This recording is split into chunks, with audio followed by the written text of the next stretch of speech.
안녕하세요. 어려운 미술을 쉽고 재미나게 풀어드리는 레츠아트의 대현쌤입니다. 오늘은 여러분들에게 창의성에 대한 이야기를 여러분들에게 소개를 해드릴까 하는데요.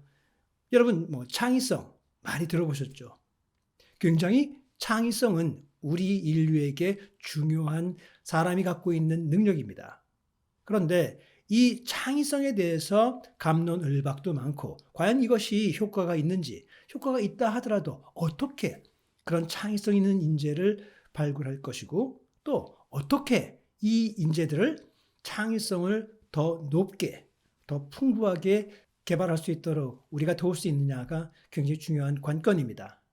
그래서 제가 한 25년, 30년 정도 이 분야에 대해서 직접적으로 경험을 했고요. 그리고 직접적으로 아이들과 소통하고 사람들과 소통하면서 이것을 어떻게 개발하는지에 대한 경험이 어느 정도 쌓여 있습니다. 그래서 그 쌓인 경험을 통해서 여러 가지 사례를 여러분들에게 소개를 하면서 여러분 지금 시청을 하시고 계신 여러분들도 마찬가지고요. 또 여러분들의 주변에 있는 인원들, 그것이 학생이든 또는 직원이든 가족이든 이 모든 사람들에게 창의성이 무엇이고 그런 창의성이 어떻게 만들어지는지 또 어떻게 해야 되는지에 대해서 오늘 방송 끝까지 보시면요. 여러분들은 오늘 많은 것을 가지고 가실 수 있을 거라 생각합니다. 그래서 이번 챕터에서는 주로 창의성에 대한 좀 더 쉬운 정의, 그리고 그것이 어떻게 발굴될 것인지, 그리고 어떻게 지도해야 되는지에 대한 방법론, 실질적으로 또 사례, 또 여러분들이 직접 해볼 수 있는 프로젝트까지 광범위하게 소개하도록 하겠습니다. 자, 그럼 한번 우리가 창의성이 무엇인지에 대해서 한번 알아보도록 하죠. 자, 영상 한번 보실까요? 창의성은 무엇일까요? 쉽게 얘기해서 창의성은 새로운 아이디어와 개념을 만들어내는 과정을 말하는데요. 특별한 연습을 통해 배울 수 있는 기술이기도 합니다. 창의성은 새롭고 가치 있는 것을 창조하는 그런 정신적 과정으로 볼 수도 있습니다. 창의성은 심리학자나 뇌과학자, 교육자, 예술가들 또는 그 외에도 다양한 분야에서 연구되어 왔는데요. 창의적 사고라는 용어는 1967년 에드워드 드보너에 의해 대중화되었습니다. 창의적 잠재력은 우리 내면의 천재성을 발휘하고 더욱 충만한 삶을 살 수 있도록 도와주는 강력한 힘입니다. 창의적 사고는 타고난 기술은 아니지만 배우고 강화할 수 있습니다. 창의적 인재의 특성 중 첫 번째는 독립적인 성격과 반권위주의적인 성향을 지니고 있습니다. 남의 의사에 좌지우지하지 않는다는 것이죠. 두 번째, 이들은 divergent thinking, 즉 확산적 사고를 하는 능력이 있는데 이는 어떤 일정한 피사체를 다양한 형태로 볼 수 있고 표현할 수 있다는 것입니다. 예를 든다면 플라스틱 커피 용기를 보고 여러 가지 다른 형태나 조형으로 인지할 수 있다는 거죠. 세 번째는 일반적으로 이들은 지능지수가 높습니다. 명석하다라고 평가되는 거죠. 그리고 네 번째는 창의적인 인재는 다양한 아이디어를 개방적인 모습으로 바라본다는 것입니다. 이들의 특이한 성향 중 특이한 것은 이들이 잠시도 지루한 상황을 견디기 어렵다고 합니다. 여섯 번째, 대체로 좌뇌를 사용하는 논리적인 사람들에 비해 비현실적인 것이라도 활기찬 도전을 즐기려고 하고 호기심과 탐구심이 많은 편입니다. 일곱 번째로 창의적인 사람은 어떤 문제를 해결할 때 주변에 기대거나 고민하기보다는 스스로 자신의 잠재력을 발휘해서 문제를 스스로 해결하려는 경우가 많습니다.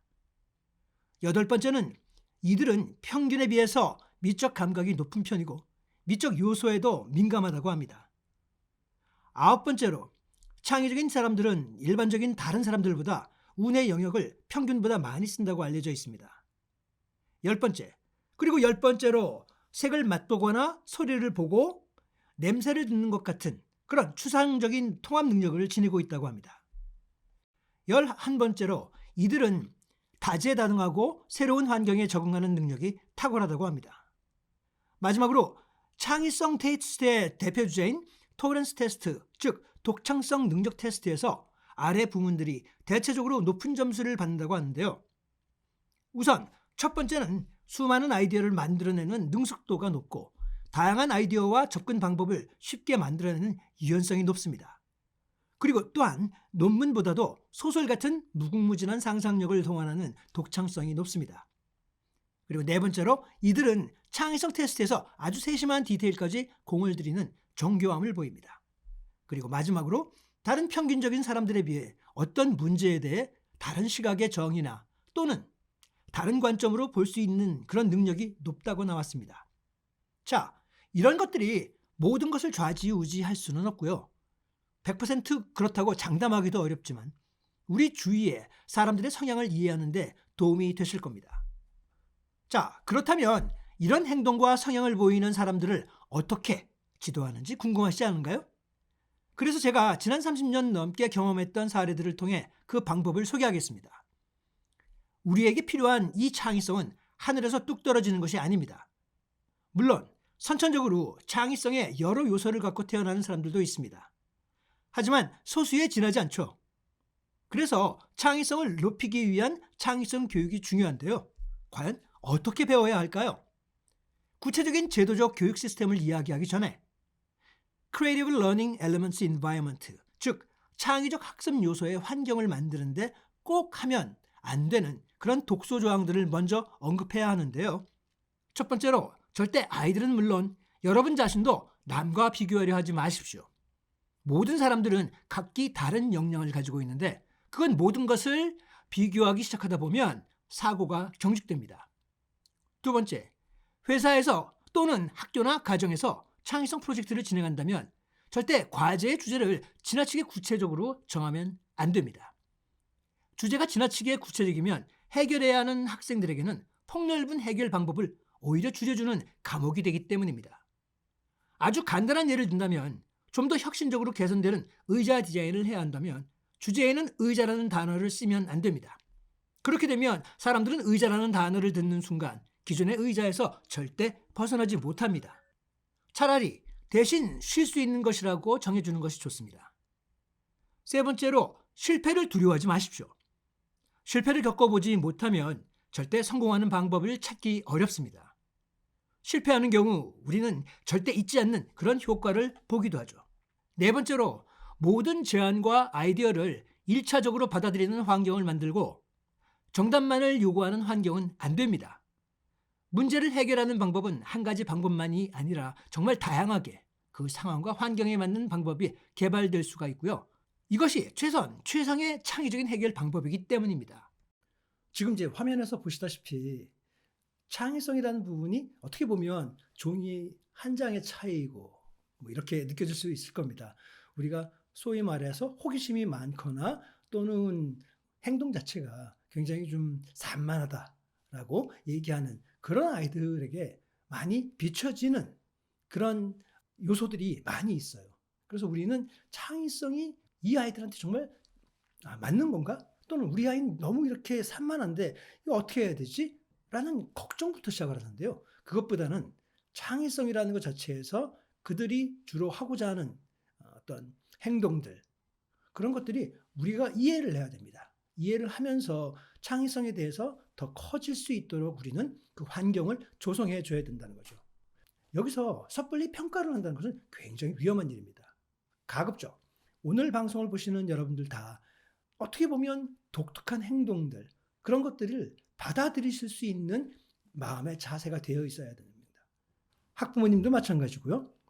직장 상사도 마찬가지고요. 학교의 선생님들도 마찬가지입니다. 과연 우리가 이런 창의적인 인재들이 활동할 수 있게 환경을 만들어주고 있고 그 만들어주기 위해서 기본적인 마음의 자세가 되어 있는가 한번 중요하게 들여다볼 시기인 것 같습니다. 자, 그렇다면 구체적으로 어떤 요소를 창의적인 문제 해결의 교육 방법의 항목들이 있을까요?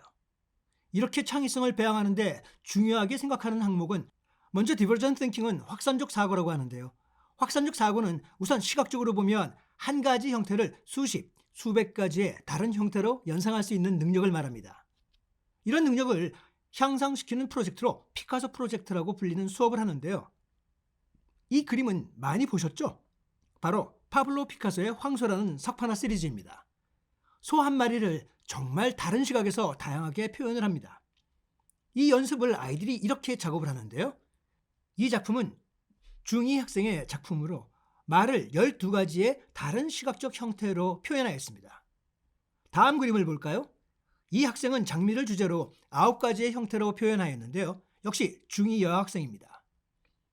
이런 작업의 목적은 학생들에게 고정관념을 없애고 다양한 사고를 인정하도록 하는 그런 방법입니다. 사람들은 미술 교육하면 단순히 원래의 형태를 따라 그리는 것이 미술의 기초 조형 표현법이라고 생각하는데요. 이것을 지나치게 초기부터 강조를 하게 되면 다양한 사고와 표현을 시도하게 될 때 큰 어려움을 겪게 됩니다. 이렇게 아이들은 작업을 자유로이 하죠. 보통 처음에는 어려워할 수 있는데요. 어느 정도 하다 보니 아이들은 오히려 더 재밌어 합니다. 다음 프로젝트를 보시면 픽토그램 프로젝트인데요. 픽토그램은 그래픽 디자인의 일종입니다. 여기서 저희는 식당이라는 주제로 동기부여를 일으킵니다. 이 프로젝트에서 저는 가상의 상황을 마련하고 아이들은 그 상황에 대하여 상상을 하고 시작하게 되는데요. 이런 방법을 통하면 아이들은 수업에 훨씬 쉽게 몰입할 수 있습니다. 그래서 저는 아이들에게 하고 싶은 식당을 정하게 하고 그 다음에 메인 메뉴를 정하도록 하죠. 이 작품은 미국 미대에 입학한 학생의 포트폴리오인데요. 이탈리안 레스토랑으로 포지셔닝을 했습니다. 이 점에서도 흥미로운 요소인데요. 이 지점에서 학생은 실제로 비즈니스에서 레스토랑 주인으로서 그리고 디자이너로서의 역할로 직접적으로 프로젝트에 임하게 됩니다. 그런데 여기서 한 가지 더 재미난 고려 요소를 추가했습니다. 글 대신 그림으로 메인 메뉴를 표현하는데 또 다른 태스크를 추가하여 문제를 해결하게 하는데요. 보시죠. 바로 태스크에 미술사를 도입하도록 했습니다. 사실 그렇게 되면 쉬운 태스크는 아니지만 미술사를 시각적 표현으로 등장시키면서도 단순히 음식의 형태를 시각화하는 것에서 벗어나 좀 더 추상적인 개념을 접목하는 그런 의도를 유도했던 것입니다. 다음 작품은 중2 학생 작품으로 한식을 미술사적인 관점에서 메인 메뉴로 표현을 하였고요. 그리고 이 작품은 분식을 표현하였습니다. 여러분, 이 작품은 여러분에게 많이 익숙하시죠? 바로 샌드로 보티첼리의 비너스의 탄생입니다. 사실 미술사에서 보면 이상하게도 오랜 시간 패러디를 하는 작품들이 있는데요. 그 이유 중 하나는 해당 그림이 사람들에게 묘한 의미와 매력적인 스토리를 지니고 있기 때문입니다. 대표적인 패러디 작품들로 이런 작품들이 있는데요. 이런 패러디 작품은 저희 수업에서도 여러 스토리와 메시지로 전환하는 방법을 키우는 수업입니다. 요즘 현대미술과 디자인에서 전달하고자 하는 메시지에 감정을 넣어 직관적인 스토리와 메시지를 전달하는 데 도움이 되는 거죠. 이번에는 소재의 실험입니다. 재료의 다양성은 학습 분위기에 중요한 역할을 합니다. 특히 아이들의 경우 재료만 신기해도 배움에 대한 의지가 배가 되는데요. 학습에 대한 의지가 배가 되는 것은 학습 효과가 엄청 높아진다는 것을 의미합니다. 우리는 창의성 교육하면 뭔가 거창한 방법과 비싼 도구나 재료들을 연상하는데요. 정말 이건 어리석은 선입견입니다. 창의성을 발휘하려는 수업이라면 드론이 비행하는 원리와 조정 운영을 하는 리모컨과의 원리 등을 스스로 간단한 재료로 만들어보는 그런 수업이 먼저입니다. 종이 비행기 접기가 더 효과적이죠. 그렇다면 서구 선진국의 문제 해결 능력의 교육의 사례는 어떨까요? 이를 대신할 효과적인 수업의 사례로는 골판지로 만든 로봇 손 제작, 칫솔과 건전지를 사용한 곤충 로봇 챌린지 같은 그런 프로젝트들로 동작과 에너지의 전송에 의한 작동 원리를 배우는 칫솔 로봇 챌린지 수업들이 있습니다. 대신 아이들이 아주 손쉽고 재미나게 항공 디자인의 원리를 습득하고 향후 전문적인 학습의 응용력을 높일 수 있는데요. 예를 들어 공기 역학적인 종이 비행기 제작, 공기 역학적 간단한 드론 제작 같은 그런 수업들이 이미 선진국 수업에는 수십 년 전부터 실시 중입니다. 그 외에도 골판지 의자, 골판지 보트 디자인 챌린지와 같은 수업들을 대학 수업 중에 인기 수업으로 진행되고 있습니다. 이런 수업들은 비단 초, 중고등학교 및 세계 유수 디자인 대학은 물론 전문 디자인 기업에서도 전문 디자이너들의 창의적인 문제 해결 능력을 키우기 위해 수십만 달러를 받으며 운영하고 있습니다. 이렇듯 우리가 중시하는 창의성은 지금 현재 우리 사회에서는 제대로 실현되기 어려운 상황인데요. 하지만 꼭 완전한 절망이라고는 하기 어렵습니다. 부디 바라는 부분은 정부의 입시 제도에서의 창의성 인재 양성의 방향으로 전환하도록 개선되고 지원하는 것인데요. 그보다 더 근본적으로 변해야 하는 것은 우리 부모님들의 삶의 가치관이 바뀌어야 한다는 것입니다. 그러면 이런 내용에 대해서 좀 더 구체적인 사례를 한번 보도록 하죠. 자, 지금 여기 설명 나왔듯이 우리는 특히 우리 한국 사회에서는 자, 지금 그 영상에서 나왔듯이 우리는 목표 중심적인 것, 또 결과 중심적인 사고를 가지고 우리 사회 문화를 이끌어가고 있습니다. 하지만 창의성이라는 부분은 목표 중심적이거나 결과 중심적인 것보다는 과정 중심적인 것을 토대로 발전시킬 수 있는 유기적인 환경을 만들어줘야 됩니다. 창의성은 어떤 물건처럼 만질 수 있는 것이 아닙니다. 그리고 이것은 한번 만들어진 것이 고정화되는 것이 아니죠. 지속적으로 진화하게 되어 있습니다. 아메바처럼.